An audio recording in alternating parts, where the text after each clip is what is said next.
നമസ്കാരം.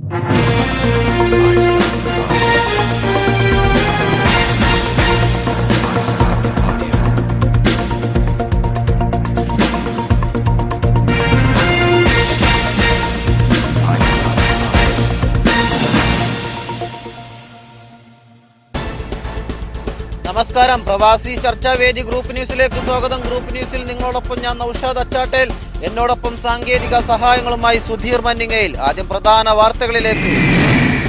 ചരിത്രം തിരുത്തിയെഴുതി തെരഞ്ഞെടുപ്പ് ഫലം വന്നു. ആർക്കും കേവല ഭൂരിപക്ഷമില്ല. അഭ്യൂഹങ്ങൾ തുടരുന്നു. താമര വിരിഞ്ഞത് രണ്ടിടത്ത്. പരസ്പരം പഴിചാരി ഇടതും വലതും. പ്രതിബന്ധങ്ങളെ അതിജീവിച്ച് തറയിൽ അബുവും ടി ശ്രീജിത്തും. രണ്ടുപേരും ഭൂരിപക്ഷത്തിന്റെ പേരിൽ ശ്രദ്ധ നേടി. കാലുവാരൽ ചടങ്ങ് ഇത്തവണയും തകൃതിയായി നടന്നു. മുന്നണികൾ പൊട്ടിത്തെറിയുടെ വക്കീൽ. പ്രവാസികളുടെ മനസ്സറിഞ്ഞ് ചർച്ചാവേദി മുന്നേറുന്നു. തെരഞ്ഞെടുപ്പ് ഫലം നേരിട്ടെത്തിച്ചതിന് അഭിനന്ദന പ്രവാഹം. ആര് ഭരിക്കും? ആകാംക്ഷയോടെ മാറഞ്ചേരിക്കാർ. UDF തീരുമാനം നിർണായകമാകും. ഇനി വിശദമായ വാർത്തകളിലേക്ക്.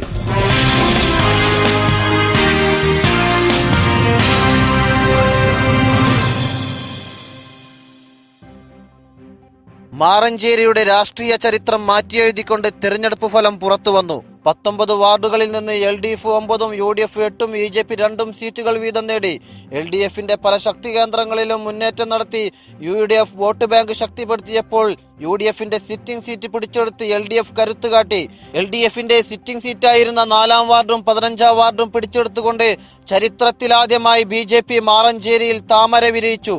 കഴിഞ്ഞ തവണത്തേതിൽ നിന്ന് LDFന് 2 വാർഡ് നഷ്ടമായെങ്കിലും ഇത്തവണ UDFനേക്കാൾ 1 സീറ്റ് മുൻപന്തിയിലെത്താൻ അവർക്ക് സാധിച്ചു. CPM ആണ് ഏറ്റവും വലിയ ഒറ്റകക്ഷി. 2ാം സ്ഥാനം കോൺഗ്രസും 3ാം സ്ഥാനത്ത് മുസ്ലിം ലീഗുമാണുള്ളത്. NCP CPI ഓരോ സീറ്റുകൾ നേടി സാന്നിധ്യം അറിയിച്ചപ്പോൾ BJP തുടക്കത്തിൽ തന്നെ 4ാം സ്ഥാനം കരസ്ഥമാക്കി. ആർക്കും കേവല ഭൂരിപക്ഷമില്ലാത്തതിനാൽ മാറഞ്ചേരിയിൽ അഭ്യൂഹങ്ങൾക്ക് തുടക്കമായി. BJP ചരിത്രത്തിലാദ്യമായി 2 സീറ്റ് നേടിയെടുത്തതിനെ തുടർന്ന് വലതുപക്ഷവും ഇടതുപക്ഷവും പരസ്പരം പഴിചാരൽ തുടങ്ങി. കഴിഞ്ഞ തവണ 2 വാർഡുകളും പ്രതിനിധീകരിച്ചിരുന്ന ഇടതുമുന്നണി ഇത്തവണ BJPയെ സഹായിക്കുകയായിരുന്നുവെന്ന് UDF ആരോപിച്ചു. ഇതിന്റെ പ്രത്യുപകാരമായി തോൽവി സംഭവിക്കാനിരുന്ന മറ്റു വാർഡുകളിൽ ഇടതുമുന്നണിയെ BJP സഹായിച്ചുവെന്നും UDF ആരോപിച്ചു. ഇരു വാർഡുകളിലെയും വോട്ടിംഗ് നില പരിശോധിച്ചാൽ ആർക്കും അത് മനസ്സിലാകുമെന്നും UDF ആരോപിക്കുന്നു. ബ്ലോക്ക് ജില്ലാ സ്ഥാനാർത്ഥികൾക്ക് കിട്ടിയതിനേക്കാൾ കുറവാണ് വാർഡ് സ്ഥാനാർത്ഥിക്ക് കിട്ടിയ വോട്ടുകളെന്നും അതിൽ നിന്ന് വ്യക്തമാകുന്നത് LDF BJP ബന്ധമാണെന്നും UDF നേതാക്കൾ കൂട്ടിച്ചേർത്തു.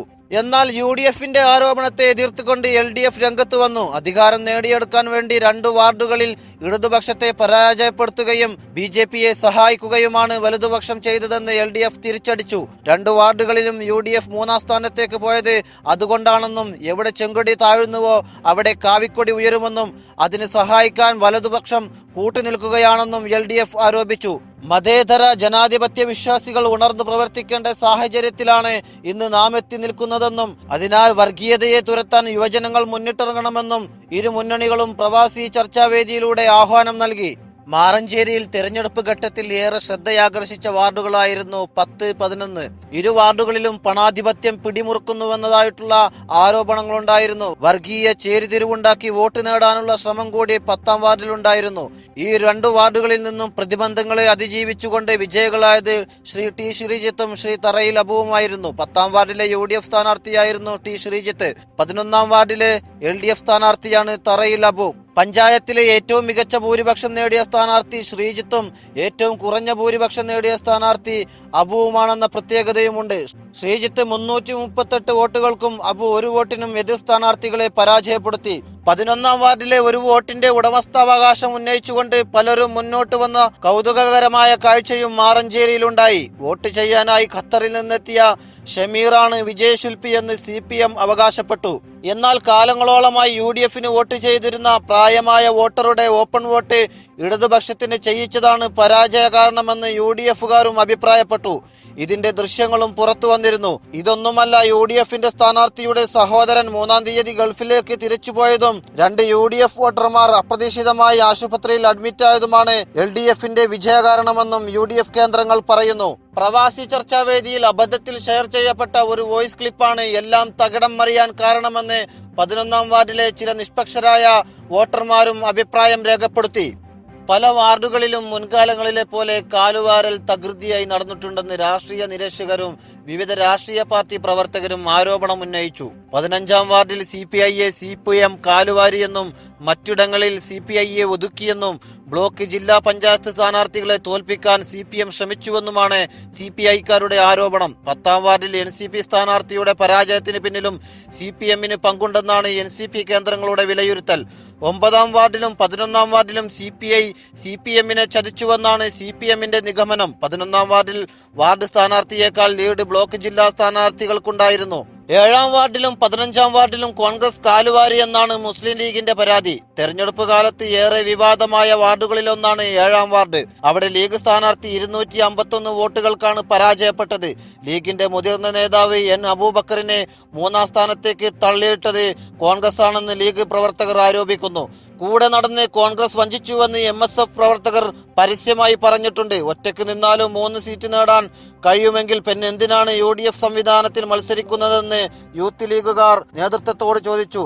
പാരവെച്ചവരെ കണ്ടെത്തി നടപടിയെടുക്കാൻ കോൺഗ്രസിനോട് അഭ്യർത്ഥിക്കാനാണ് ലീഗിന്റെ തീരുമാനം. എന്നാൽ കോൺഗ്രസിന്റെ ബ്ലോക്ക് ജില്ലാ സ്ഥാനാർത്ഥികളെ ലീഗ് കാലുവാരിയിട്ടുണ്ടെന്ന് കോൺഗ്രസ് പ്രവർത്തകർ തിരിച്ചടിച്ചു. ലീഗിന്റെ പിടിവാശിയാണ് ഭരണം തിരിച്ചുപിടിക്കാൻ സാധിക്കാത്തതിന് കാരണമെന്നും ലീഗ് വിട്ടുവീഴ്ചയ്ക്ക് തയ്യാറായിരുന്നെങ്കിൽ 2 വാർഡുകൾ കൂടി UDFന് കിട്ടുമായിരുന്നുവെന്നും കോൺഗ്രസ് പ്രവർത്തകർ ആരോപിച്ചു. ഉടനെ തന്നെ ഇരു മുന്നണികളിലും പൊട്ടിത്തെറി ഉണ്ടാകാൻ സാധ്യതയുള്ളതായി അറിയുന്നു. തെരഞ്ഞെടുപ്പുമായി ബന്ധപ്പെട്ട് ക്രിയാത്മക ചർച്ചകൾ നടത്തിയതിനും തെരഞ്ഞെടുപ്പ് ഫലം വേഗത്തിലും കൃത്യമായും അറിയിച്ചതിനും പ്രവാസി ചർച്ചാവേദിക്ക് അഭിനന്ദന പ്രവാഹം. പ്രവാസികളുടെ മനസ്സറിഞ്ഞ് പ്രവർത്തിക്കാൻ പ്രവാസികൾ കൂടിയായ അഡ്മിന്മാർക്ക് സാധിച്ചു. കൗണ്ടിംഗ് സ്റ്റേഷനിൽ നിന്ന് റിപ്പോർട്ടുകൾ പ്രവാസി ചർച്ചാവേദിക്ക് വേണ്ടി എത്തിച്ചത് കരുണ ഷെരീഫ്, ജമാൽ പനമ്പാടൻ എന്നിവരായിരുന്നു. പ്രവാസി ചർച്ചാവേദിയിലൂടെ ആയിരുന്നു മറ്റിടങ്ങളിലേക്ക് റിപ്പോർട്ടുകൾ ലഭ്യമായിരുന്നത്. റനീഷ് മുഹമ്മദിന്റെ സേവനവും തെരഞ്ഞെടുപ്പുമായി ബന്ധപ്പെട്ട് ഗ്രൂപ്പിന് ലഭിച്ചിട്ടുണ്ട്. NK റഹീമിന്റെ ഇന്റർവ്യൂ ആണ് രാഷ്ട്രീയ രംഗത്ത് ഏറെ ശ്രദ്ധയാകർഷിച്ചത്. ഗ്രൂപ്പിന്റെ പ്രവർത്തനങ്ങളെക്കുറിച്ച് ഇല്ലത്തേൽ മജീദ്, ഫൈസൽ പുറങ്ങ് തുടങ്ങിയ ഗ്രൂപ്പ് അംഗങ്ങൾ വിവിധയിടങ്ങളിൽ നടത്തിയ അഭിപ്രായ പ്രകടനങ്ങൾ ഇനി കേൾക്കാം. ഇന്ന് ഇപ്പോൾ നമ്മുടെ പല വാട്സപ്പ് കൂട്ടായ്മകളുമുണ്ട്. അതിൽ നിന്നെല്ലാം വളരെ വ്യത്യസ്തമായ ഒരു കൂട്ടായ്മയാണ് നമ്മുടെ ഈ പ്രവാസി ചർച്ചാവേദി. പല കൂട്ടായ്മകളിലും തെരഞ്ഞെടുപ്പ് അടുത്തായപ്പോൾ രാഷ്ട്രീയം പറയാൻ പാടില്ല, അത് പറയാൻ പാടില്ല, അത് പറഞ്ഞാൽ ഭയങ്കര പൊട്ടിത്തെറി ഉണ്ടാകും, പ്രശ്നങ്ങളാവും, ബുദ്ധിമുട്ടാണ്, അങ്ങനെ ഇതാണ് എന്നൊക്കെ പറഞ്ഞു പലരും അതിനെ എതിർത്തു. 1-2 ആളുകൾ അതല്ല, രാഷ്ട്രീയം പറയാം, നമ്മുടെ നാട്ടിൽ നടക്കുന്ന സംഭവമാണ്, പറഞ്ഞാൽ കുഴപ്പമില്ല എന്നൊക്കെ പറഞ്ഞു. അങ്ങനെ ഈ ചർച്ചാവേദിക്ക് രൂപം കൊടുത്ത ഇതിന്റെ അഡ്മിനുകൾക്ക് വളരെ നന്ദി. ഈ ചർച്ചാവേദിയിലൂടെയാണ് പ്രവാസികൾ കൂടുതലും ഈ മാറഞ്ചേരി പഞ്ചായത്തിലെ ഓരോ നിമിഷങ്ങളും ഓരോ വാർഡുകളിലും നിലപാടുകൾ മാറി മറിയുന്നതും എല്ലാം അറിഞ്ഞത്. മാറഞ്ചേരി പഞ്ചായത്തിന്റെ രാഷ്ട്രീയമായിട്ടുള്ള നിലപാടുകളെ കുറിച്ച് വളരെ അർത്ഥവത്തായ ചർച്ചകളും വികസനവുമായി ബന്ധപ്പെട്ടുള്ള നല്ല നല്ല കാഴ്ചപ്പാടുമാണ് ജനങ്ങളോട് ചർച്ച ചെയ്യുന്നത്. എനിക്ക് പറയാനുള്ളത് പ്രത്യേകിച്ച് ഇത് ആ ഒരു ചർച്ചാവേദിയെ സംഘടിപ്പിച്ച ആളുകളുടെ മനസ്സും അവരുടെ ആ നാടിനോടുള്ള ആത്മാർത്ഥതയും വളരെ പ്രത്യേകം നമ്മൾ എടുത്തു പറയേണ്ടതും കാണേണ്ടതുമാണ്. കേവല ഭൂരിപക്ഷത്തിന് 1 സീറ്റ് കുറവുള്ളതിനാൽ ഭരണം ആരുടെ കൈകളിലെത്തുമെന്ന് ആകാംക്ഷയോടെ കാത്തിരിക്കുകയാണ് മാറഞ്ചേരിക്കാർ. 19 സീറ്റുകളുള്ള പഞ്ചായത്തിൽ 9 സീറ്റുള്ള LDF ഭരണം നടത്തുന്നതിന് സത്യപ്രതിജ്ഞയ്ക്ക് ശേഷം സെക്രട്ടറിക്ക് കത്ത് നൽകുമെന്നറിയുന്നു. നിയമസഭാ തെരഞ്ഞെടുപ്പ് അടുത്തു വരുന്നതിനാൽ ഭരണം നടത്തുന്നതിന് BJPയുടെ പിന്തുണ തൽക്കാലത്തേക്ക് വേണ്ടെന്ന് വെക്കാനാണ് ഇരു മുന്നണികൾക്കും ജില്ലാ നേതൃത്വം നൽകിയ നിർദ്ദേശം അംഗീകരിക്കുകയാണെങ്കിൽ UDF പ്രതിപക്ഷത്ത് തുടരും. 19-ാം തീയതി നടക്കുന്ന പ്രസിഡന്റ് തെരഞ്ഞെടുപ്പിനെ ആശ്രയിച്ചായിരിക്കും LDFന്റെ ഭരണം നിർണയിക്കുക. പ്രസിഡന്റ് തെരഞ്ഞെടുപ്പിൽ UDFനൊപ്പം BJPയും എതിർത്ത് വോട്ട് ചെയ്താൽ LDFന് ഭരണം നടത്തുന്നതിന് തിരിച്ചടിയാകും. വോട്ടെടുപ്പിൽ നിന്ന് BJP വിട്ടുനിന്നാൽ LDFന് ഭരണം നടത്താനുള്ള സാഹചര്യമുണ്ടാകും. ഇരു മുന്നണി കരുതലോടെയാണ് പ്രസിഡന്റ് തെരഞ്ഞെടുപ്പിനെ കാണുന്നത്. ആര് ഭരിച്ചാലും റിമോട്ട് കൺട്രോൾ ഭരണമായിരിക്കും നിലവിൽ വരിക. രാഷ്ട്രീയ ശത്രുതയ്ക്ക് അയവ് വരുത്താൻ മാറഞ്ചേരിയിൽ വിവിധയിടങ്ങളിൽ ചായ സൽക്കാരം നടക്കുന്നതായി റിപ്പോർട്ടുണ്ട്. കാമുകിയോട് പ്രണയാഭ്യർത്ഥന നടത്തി മറുപടി കാത്തു നിൽക്കുന്ന കാമുകന്റെ അവസ്ഥയാണ് LDFകാർക്കുള്ളത്. കാമുകനോട് എന്തു മറുപടി പറയുമെന്ന് ചിന്തിച്ചു നിൽക്കുന്ന കാമുകിയുടെ അവസ്ഥയിൽ UDFും കഴിയുന്നു. ഏതൊരു പ്രണയത്തിനിടയിലും ഒരു വില്ലനുണ്ടാകും. ആ വില്ലന്റെ വേഷത്തിലാണ് BJP കടന്നു വന്നിട്ടുള്ളത്. പ്രതിബന്ധങ്ങളെ ജനാധിപത്യ രീതിയിൽ അതിജീവിച്ച് നാടിന് നന്മ നൽകാൻ പ്രാപ്തരായ ഭരണസമിതി നിലവിൽ വരാനും ജനങ്ങളുടെ പ്രശ്നങ്ങൾ ഉയർത്തിപ്പിടിക്കാൻ കഴിവുള്ള പ്രതിപക്ഷം ഉണ്ടാകാനും പ്രാർത്ഥിച്ചുകൊണ്ട് ഈ വാർത്താ ബുള്ളറ്റിൻ ഇവിടെ അവസാനിക്കുന്നു. നിങ്ങളുടെ വിലയേറിയ നിർദ്ദേശങ്ങളും അഭിപ്രായങ്ങളും വിമർശനങ്ങളും പ്രതീക്ഷിച്ചുകൊണ്ട് ഇപ്പോൾ വിടവാങ്ങുന്നത് നിങ്ങളുടെ സ്വന്തം നൌഷാദ് അച്ചാട്ടൽ, ഒപ്പം സുധീർ മന്നിങ്ങയിൽ. എല്ലാവർക്കും നന്ദി, നമസ്കാരം.